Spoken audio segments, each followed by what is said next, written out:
Boom. Game 2. Okay, here we go. I swear. So Lux is going first again.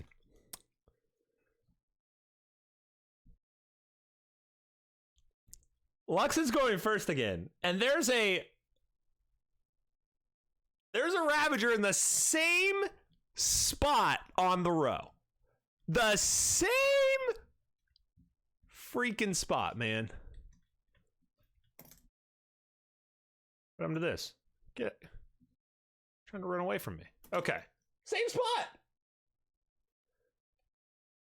Do we think? Okay, so now the question is, what is this card here that's in mid flip, and what is this card? Do we feel the 3? Do we feel the 3 coming?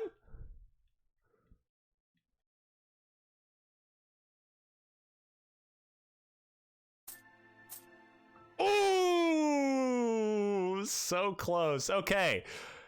And now you gotta think, so, okay, explore over storage silo. So I did play, for anybody who watches the,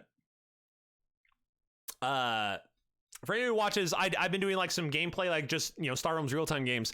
And a couple days ago, the game I upload on YouTube, I went storage silo over like potentially better options, and it actually worked out pretty well. It was a pretty spicy game.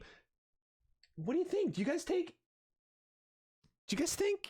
you know, take a storage silo for 2 over explore? I don't know. Let's get the game going. So now as NeoCow, you gotta take, you know, it's called the Revenger, right? It's called the Revenger for a reason, and I think it's time for revenge. Oh.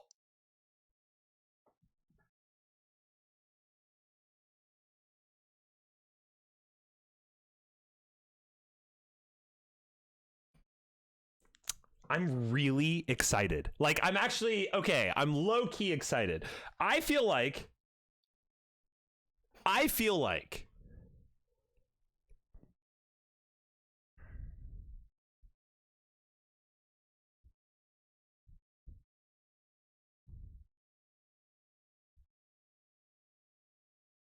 I'm really excited to see where this goes. I'm really surprised you didn't go Ravager. Damunta! Yo, thank you for letting me know. I'm actually going to fix that right now because otherwise I will forget. So everybody, hold on for me for a sec. We're going to go to my stream and see me streaming. That's going to be fun. Okay. This is broken, huh? Image links. Oh, probably because I have to have. I wonder why. Okay, so now it should be fixed. Hopefully. Thanks for letting me know. Okay, so what's your password? Okay, so let's continue. Let's continue this very interesting and fun game. Goes explore second. So right now, if you're Lux, are you kind of like, excuse me? Yo, thanks, Dumutum. Appreciate it. So we have, so he's gonna take the Ravager, and NeoCow had to know that, right? He's like, well, I'm gonna give you the Ravager this time. But storage silo almost makes up for it, right? Storage silo almost makes up for it. Heals 2, takes 3 to kill. So Ravager in a vacuum is doing 1 damage, and we'll take that, right? If storage silo gets out there, hides behind something else, and sticks around. Okay, so with 4 on this row, after taking storage silo, I gotta think. Why does it keep disappearing on me? I gotta think you go defense system, right?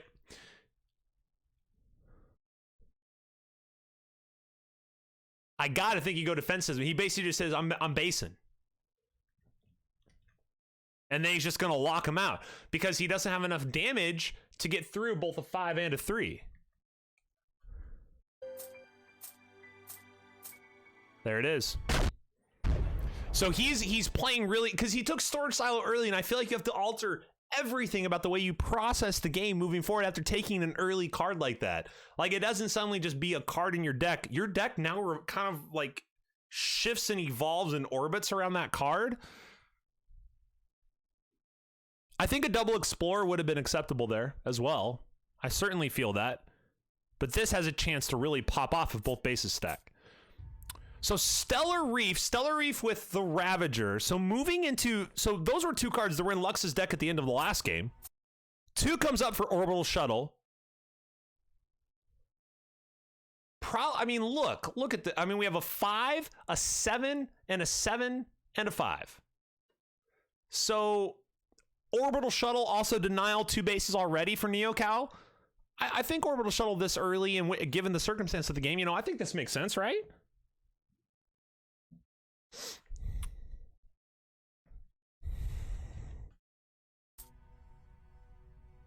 Embassy Yacht comes up. Okay. Yo. NeoCal's already surprised us once. What do you guys got? Embassy Yacht or Double Explorer? This isn't now.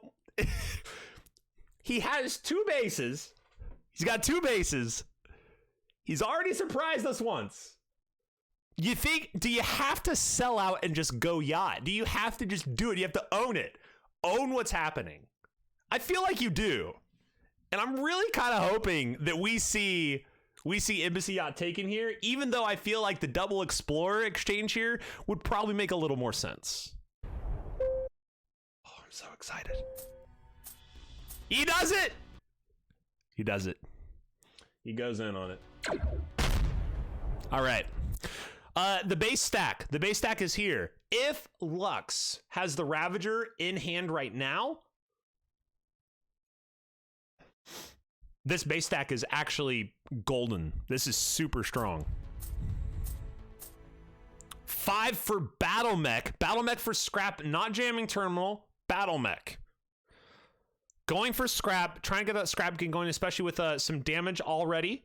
Already has some damage, has trade. Actually, Lux's deck has a little bit of everything. Hasn't like pushed into one thing in particular. Has a base in the Stellar Reef. Has a scrap card now with a little bit of damage. The Ravager for damage and trade row control. And the Orbital Shuttle for trade. All checkbox, like everything's been kind of like moved up in Lux land. There it is. Ravager comes out. Ravager comes out.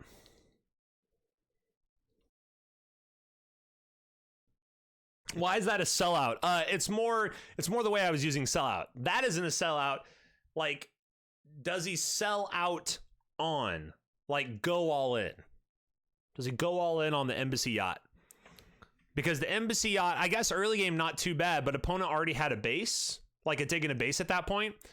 So taking an Embassy Yacht kind of seems like you're saying, yeah, you can have your base, and if it comes out, I can't kill it. Then we'll just let that happen. I think that's my mindset. That could be warped in some way. SS dead away without the pair in the long run. You think so? Wow, 2 pretty big cards come out, but only 3. Gotta take Blob Wheel, right? Guys, we're seeing bases. We're seeing like base city. Hold that draw. Oh.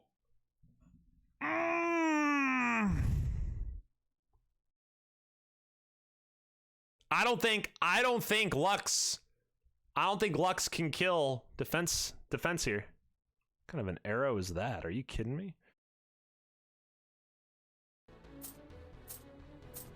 Takes Enforcer Mech, makes sense, right? 2 damage, big plays coming in here. Okay, so 2 draws, 2 extra from Storage Silo. You get 2, 3, 4, 5, 6, 7. You have 8 in hand with 2 draw. 8 in hand, 2 draw. Do you Incinerator with the bases? Do you Hive Queen? Do you Dreadnought? Look at your options. It's crazy. You could Hive Queen Blob Fighter. That's a pretty spicy combo. Yeah? You already have a Blob Wheel too that can tuck behind the defense system pretty soon.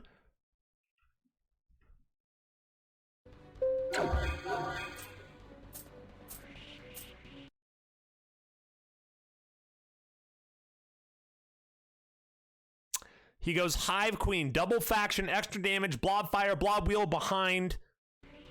And this is interesting. This is interesting.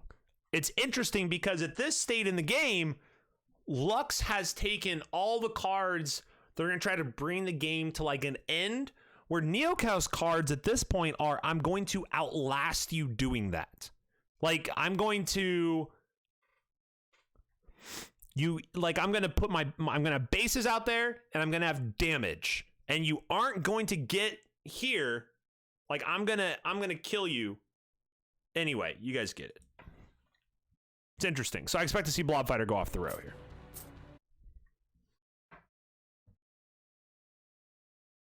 I swear to God, if I say I expect X and X doesn't happen one more time, like this is like some like aftermarket casting curse. This is some aftermarket casting curse. So Patrol Boat here, this is organized around two ideas. From what I'm seeing here. Idea number one is that I have some blue cards and they give me authority. You are taking scrap cards and you don't get any authority. If I get authority and deal damage in a pace that is faster than how fast the scrap in your deck is going to speed up the game, I am going to win without question. I can see it. I can see it. I can see it. I would have taken the boat there too. I might have gone Blob, but I wouldn't have liked my opponent getting Patrol, but I don't like my opponent getting Blob Fighter here either. Ooh. Oh no. And now Blob Wheel gets put behind. Storage Silo heals for an extra 2. Federation Cruiser is going to be the buy. Stellar Reef stays out. Lancer comes up. What's your take here? I'm actually really curious what people's take. Look at this row. Look what's out here. So you have Destroyer Bot for 3, 5 scrap from discard. Lancer for 2, 4 if opponent controls a base, gain 2. So this is essentially 6, right? Plus 6? Not plus 6. It is 6 because there's bases all over the place. So probably doesn't want Lux to get Lancer. Destroyer Bot's great. I already mentioned why the Blob Fighter's good, and look, here's the example down here.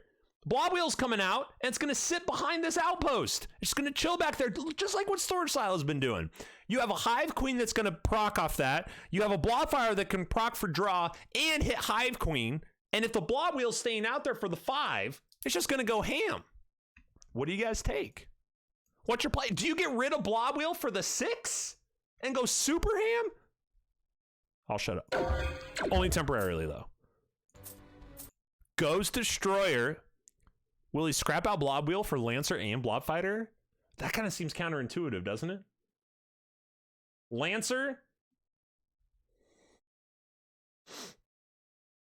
Buy it all. I feel like I buy Blob and see what flips, then buy Lancer. It's interesting. It's interesting. I think, because I feel the same. I feel the same about those ideas. Ooh! Okay, so given this state right here, Cutter comes up. You kind of have, I don't think any of us are gonna say no to getting rid of the Blob Wheel for Cutter and Blob Fighter, right? That's what I expect, depending on what comes up after the Cutter. Oh!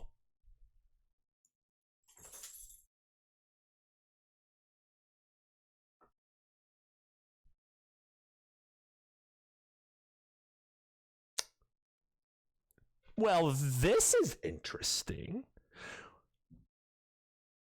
Now, I think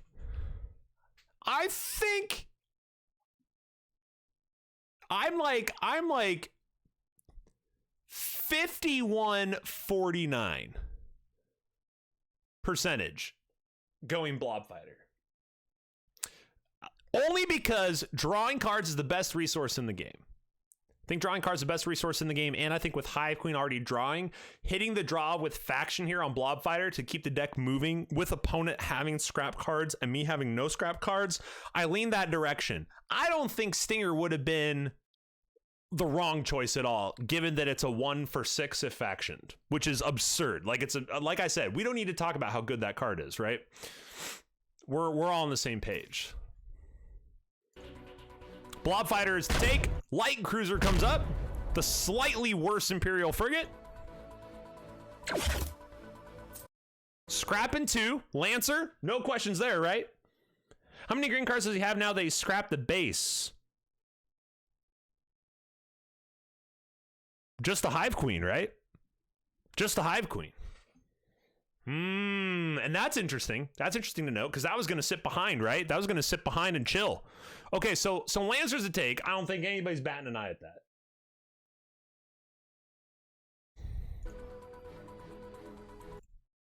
One for Stinger. I don't think anybody's going to bat an eye at that. Oh.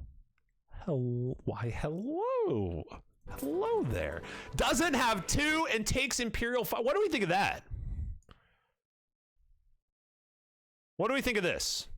So the reason I want to stop here just for a moment and bring this up is because there are 2 pretty interesting camps. Okay, there are 2 pretty interesting camps when it comes to this card, okay? I think this card gets treated a lot like Federation Shuttle in a lot of respects. So the Imperial Fighter, there are a lot of people who look at it as a 1-cost card, and they look at the primary ability here of your opponent discards a card, and it does 2 damage for 1 cost. And they see it as kind of a dead card that fluffs your deck. They see it as a fluffy card. It's not fluffy in the sense of like it's just a big fat trade card that does nothing. It does a little damage.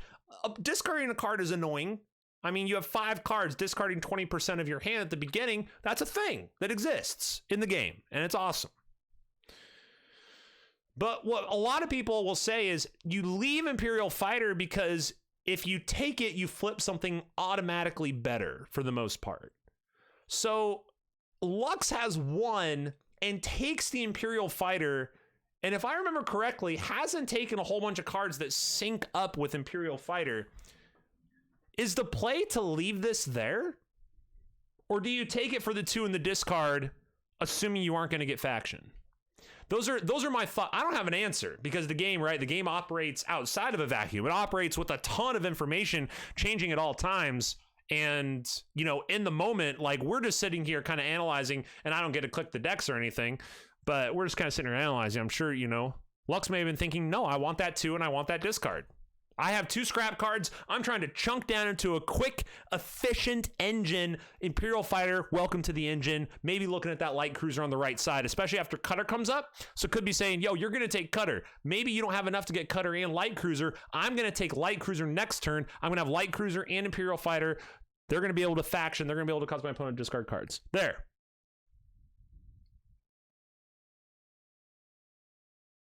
Okay. Good stuff. Boom. I'm done talking. Cutter coming up is pretty intense. Stinger comes up afterwards, and that's like a results-oriented thinking. Results-oriented thinking, where we kind of say, hey, see, don't take the 1-cost card because you flip something good for your opponent. But that being the case, the Stinger, I think, is much better than the Imperial Fighter. Oh. Hey, team. Remember when Lux had a Ravager? Onward! All right. Scratch out the 2 cards that I just spent 15 minutes talking about. God damn it. Maybe I shouldn't pause mid-turn. Okay, onward. Here we go. Hive Queen, 3 Scouts, Viper. What's the draw? Destroyer Bot. Not the draw you want. Top of the deck. Destroyer Bot learning something from Repair Bot. They're all part of the same family. For 3, taking a Light Cruiser. No qualms. 4 damage. Discard. Great. You know, taking Cargo Craft here would be kind of awkward. It'd be kind of awkward given that Light Cruiser is right next to it. Blob Alpha, the Big Ten. The Big Ten comes out. Scrap 4 hits the faction to get draw and 2 scrap on top of the deck, but I think this was bottom decked, right? I'm just going to go back real quick to look at this before this draw.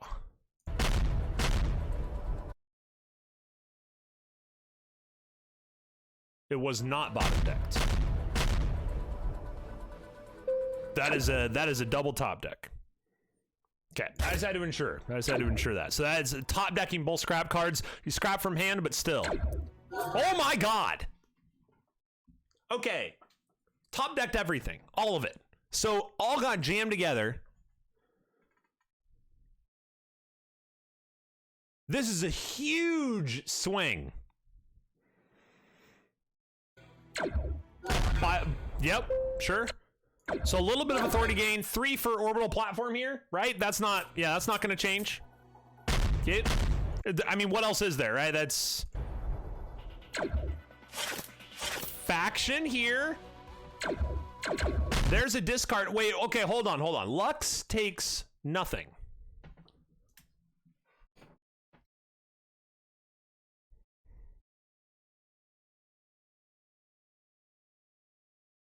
Lux takes nothing.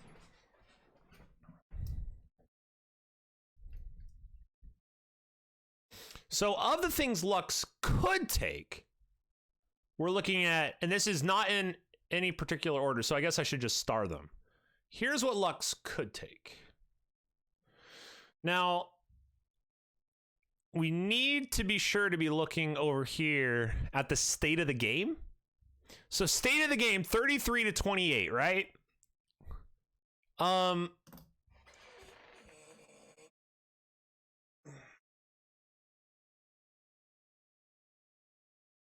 Has 2 scrap cards, has been able to scrap out at least 3 times, if I remember correctly.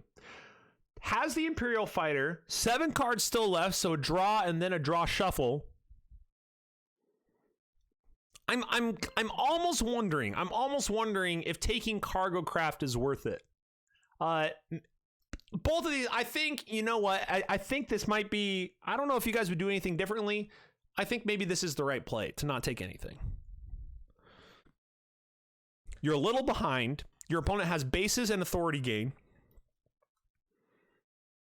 And you are trying to end the game. It's a race at this point against one person who's building a smaller engine, one person who's building a much bigger engine that has more power. Right? But the powerful engine is a little bit slower or needs a little bit more luck, right? Like ally abilities. Without scrapping down, your probability of hitting certain factions are going to be lower, but has draw, right? Has draw. And I imagine we might see a big combo here. Okay, so let's move on. Let's move on.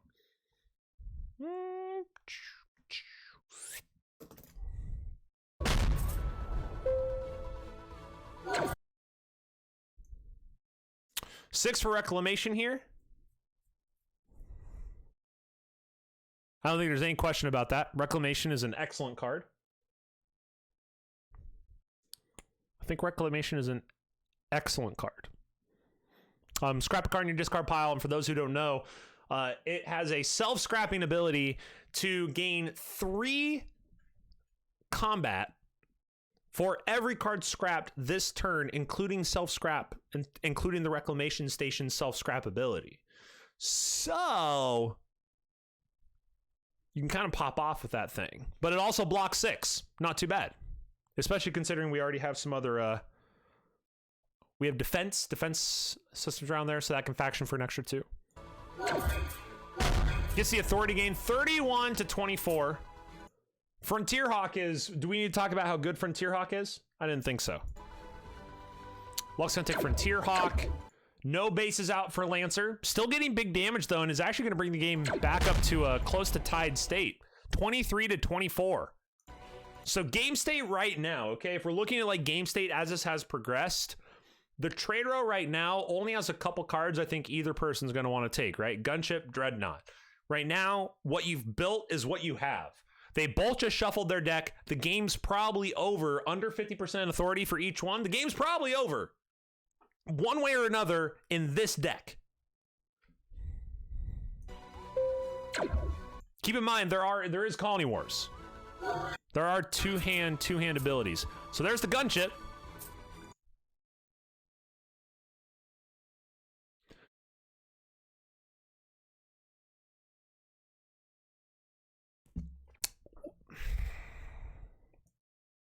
I'm processing this buy. Likely not going to see these cards. Maybe. Likely not going to see these cards. Cargo Craft would need to faction to get damage. Otherwise, it's just a discard. Plus, you might flip Warning Beacon, Colony Seed Ship, Stellar Reef. You might flip something.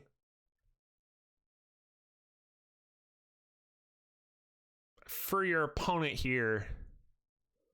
So this seems like an intriguing play. I play 99% events, so just use the grabbing things. All right, we'll let it go then. We'll let it go. Only this time though. Skiff comes up. 1726. That was a pretty fast turn. Let's just make sure we didn't miss anything on that one. So has to scrap from hand. It's a scout. Scout scrap from hand.